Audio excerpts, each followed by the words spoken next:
Gentlemen, we have Philip Ayles with us today. Philip is a fantastic human being. I'm so excited to be chatting with him. He's the founder and president of Ayles Solutions, LLC. He's in Jacksonville, which is nice and warm. I'm here in Colorado. It's getting warmer. And you support veterans, you support first responders. You are a very incredible person to be supporting, having been a firefighter. It's something that we all definitely need to do. So welcome. Thanks for joining. Hey, I greatly appreciate it, and it's an honor. Yeah, absolutely. This will be fun. We're going to talk all things, fatherhood, what we can do to support them.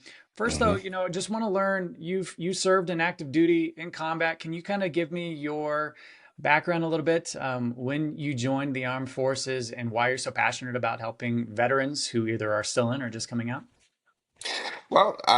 I started when I was 17. I joined the Army National Guard of Ohio.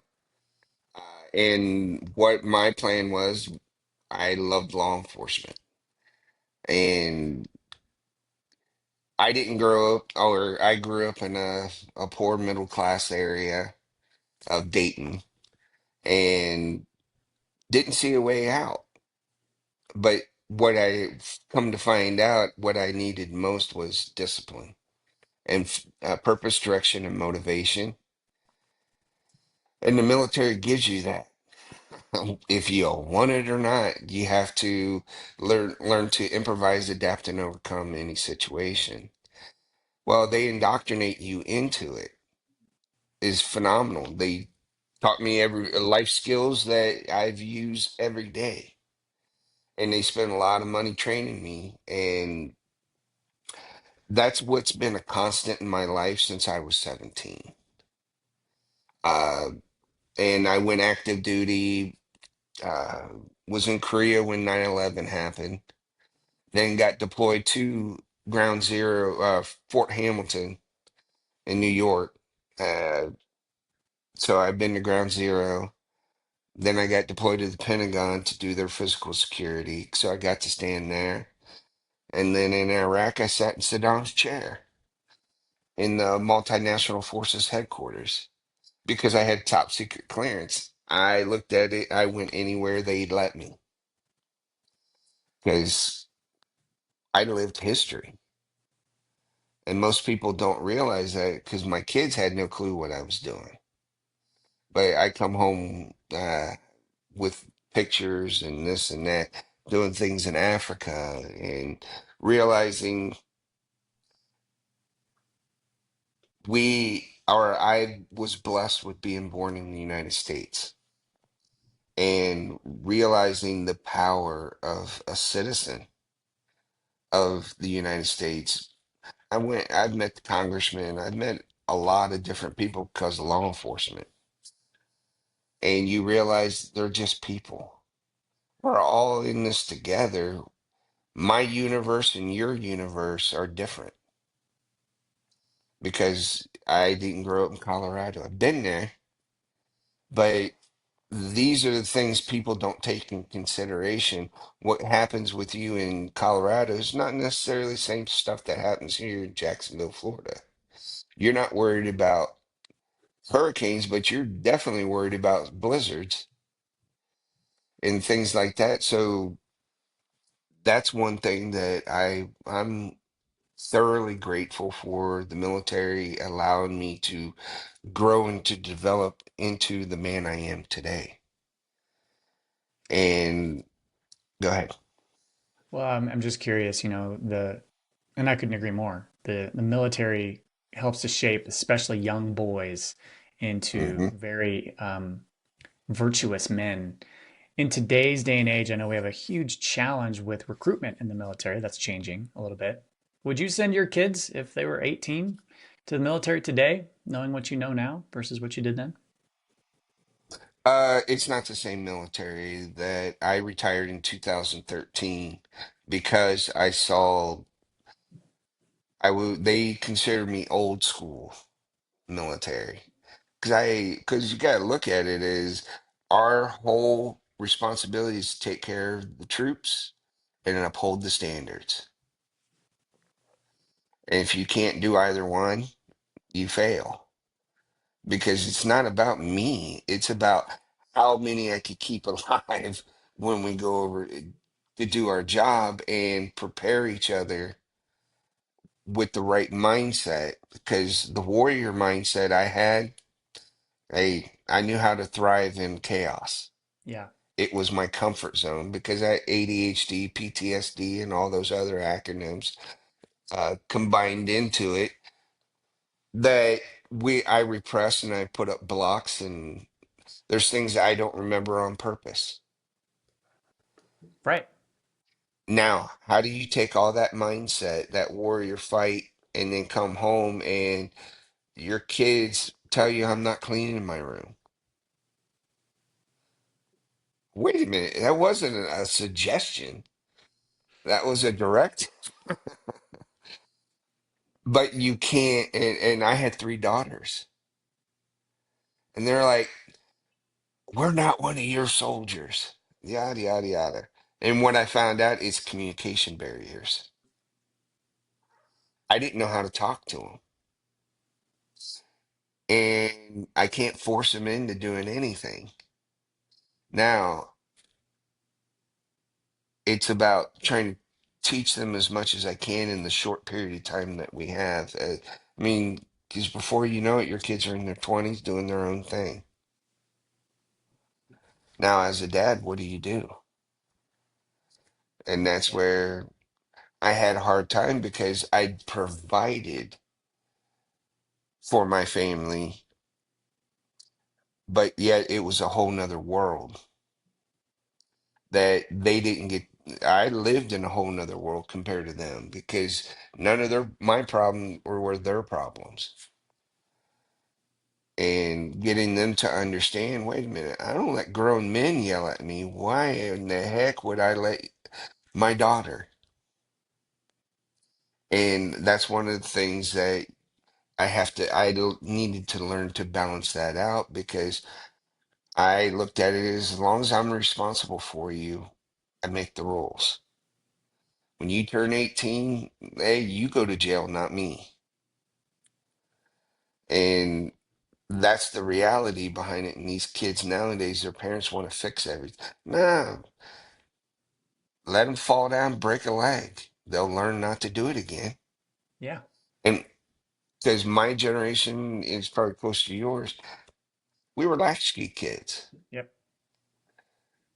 We didn't have all the problems. And I think the media and everything's scaring the heck out of people that they think something that very rarely happens in one geographic location, but yet they're going to make you think that, oh, that happens here too.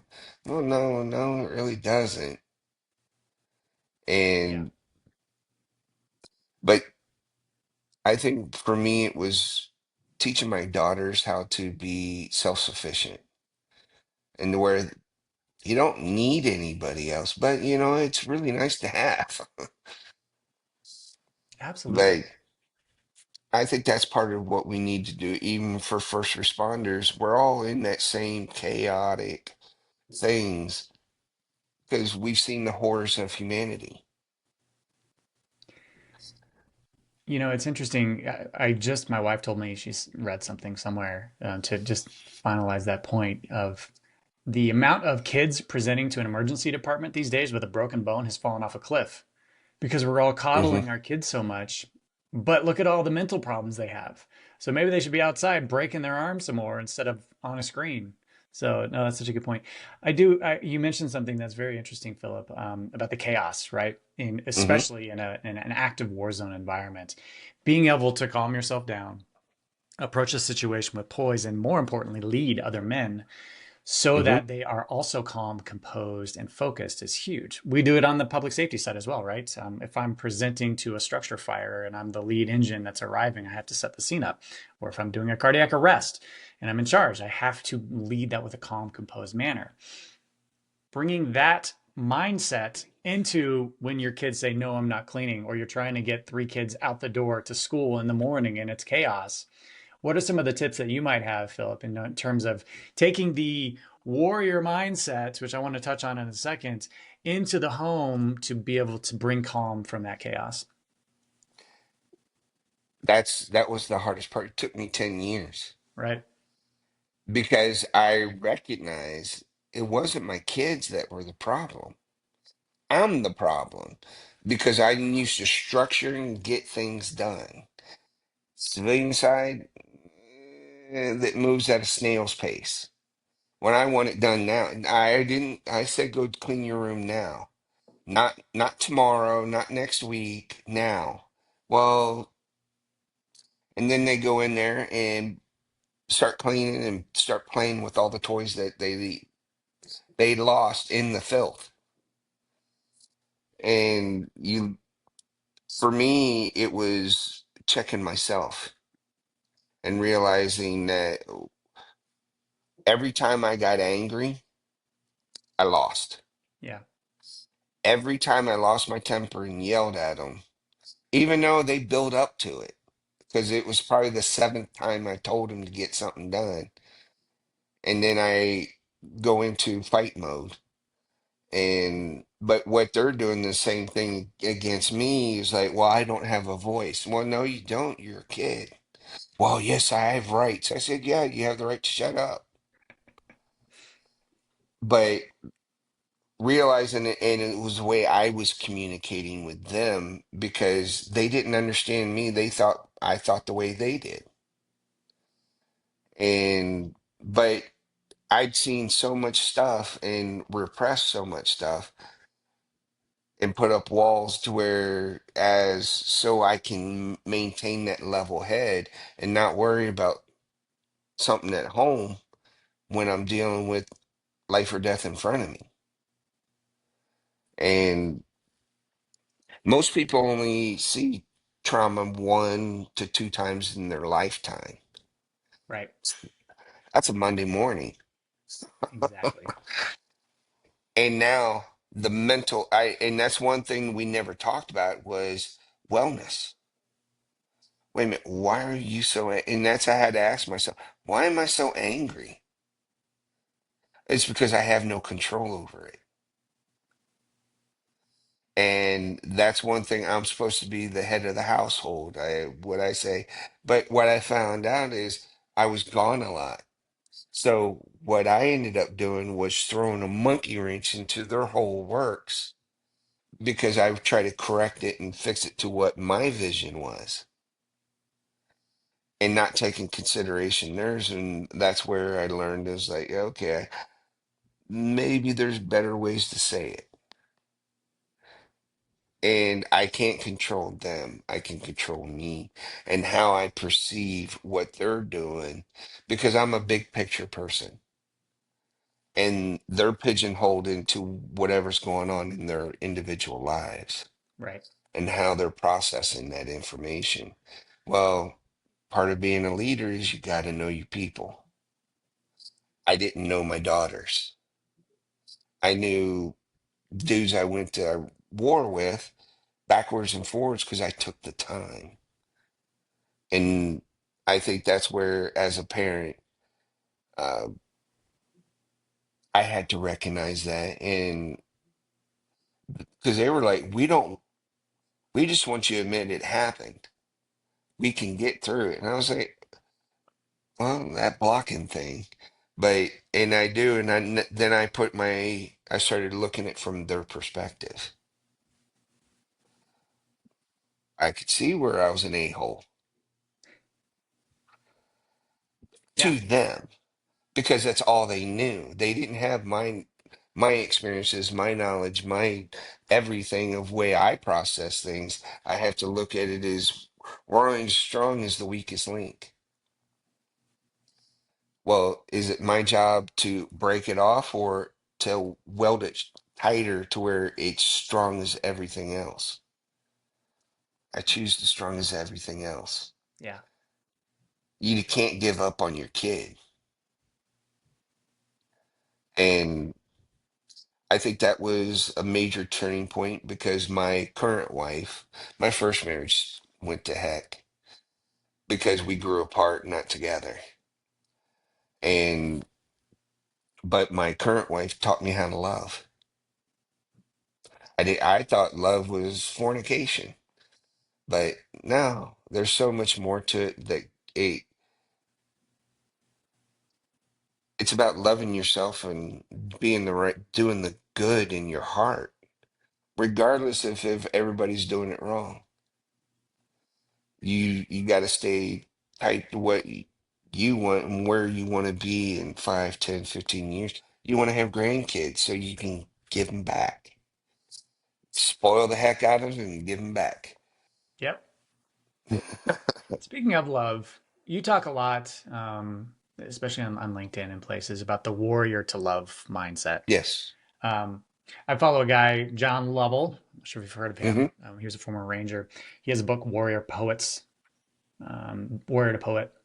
And basically, what he talks about is, especially with boys, but girls Hmm. can apply to this as well. You want to have a warrior mindset, the ability to inflict violence, to be an alpha, while at the same time you need to be a poet to balance that out.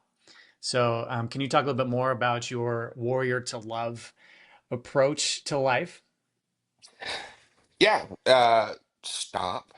Just stop doing what we do that works every in the combat zone and pay attention, because what I found well out is I was imploding. I was the last person I needed to fight with was myself. And it took equine therapy, horse therapy, to learn that I loved everybody but myself. Interesting. I hated myself. I never thought I was good enough. No matter what I would do, it just seems like it was never good enough. Everybody wanted more. I wanted more. And because I'm like, this is it? I could do so much more. And then you go, well, wait a minute, it does start with you. Everything does start with you. And if you don't love yourself, you're going to be a people pleaser and make yourself miserable and tick off everybody else because you can't do it. I learned to say no for me. Because if I didn't want to do it, if it didn't benefit what my long term was, why should I do it?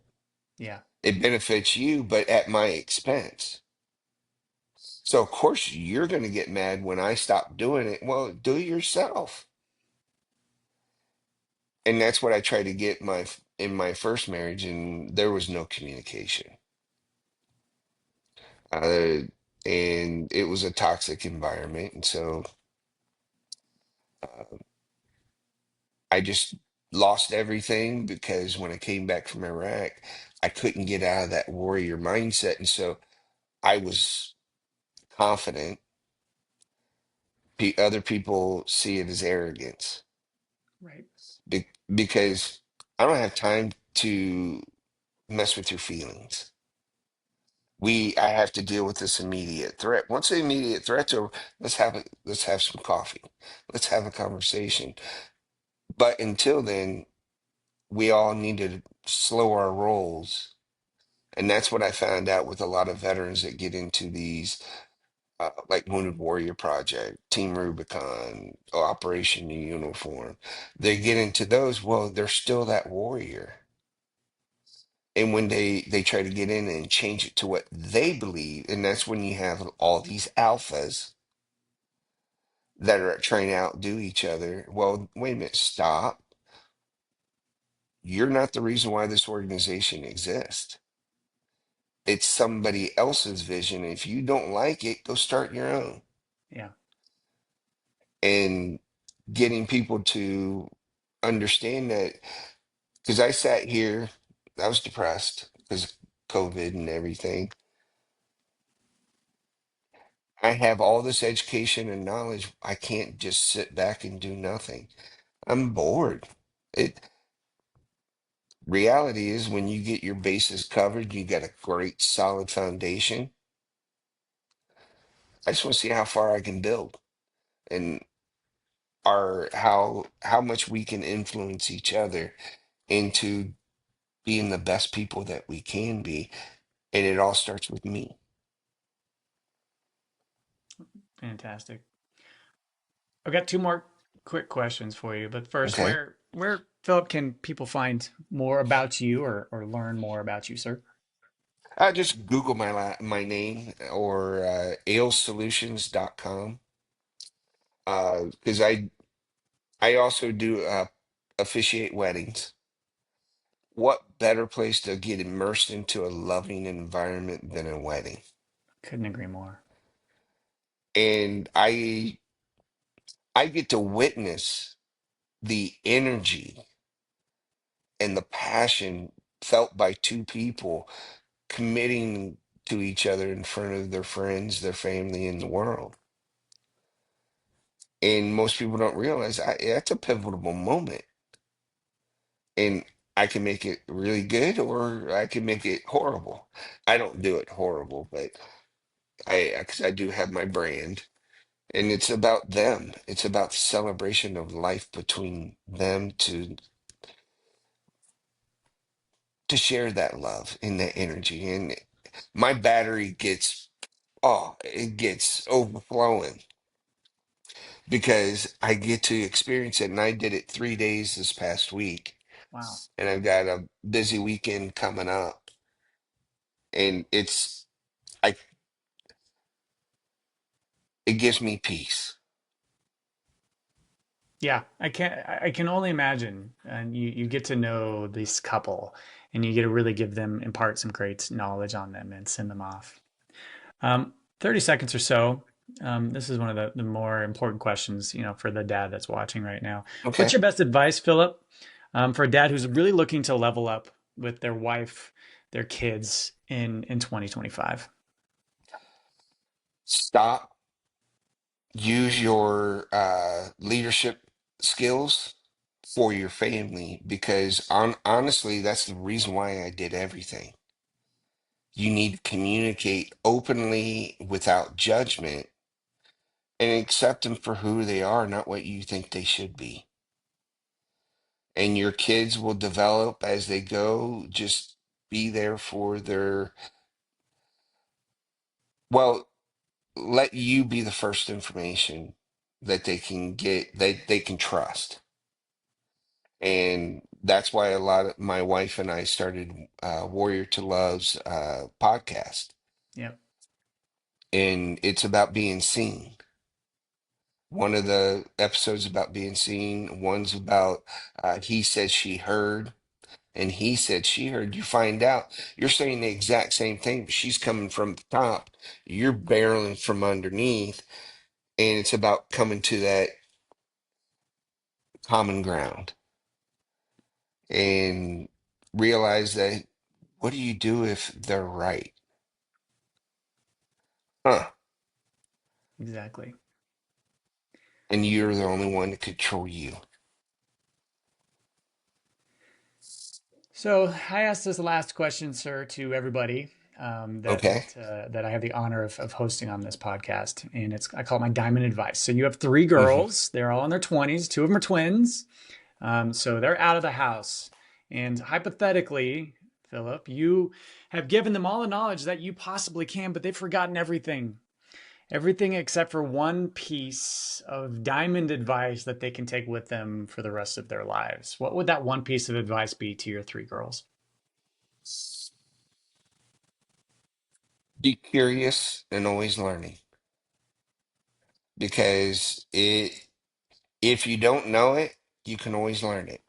And the more you learn, you realize, well, why would I need this? Well, you know what? It's better to know it than not need it, than need it and not have it or have a clue about how to do it. And curiosity has given me the world and great stories because you don't know until you do it. And a lot of people talk in the civilian world with no action. I'm used to no action or action, and then we'll talk about it. Right. But yeah, curiosity and learning. Learn as much as possible because no matter what, it's not the same day every day. It's something that we can build upon. And that's where growth happens. Bill Bales, it's been an honor to talk with you, sir. I want to get you back on. I want to talk emotional intelligence. You've got Oh, yeah. guidance for days. But thank you for joining me today, sir. I appreciate your All time. right. All right. Thank you. I agree.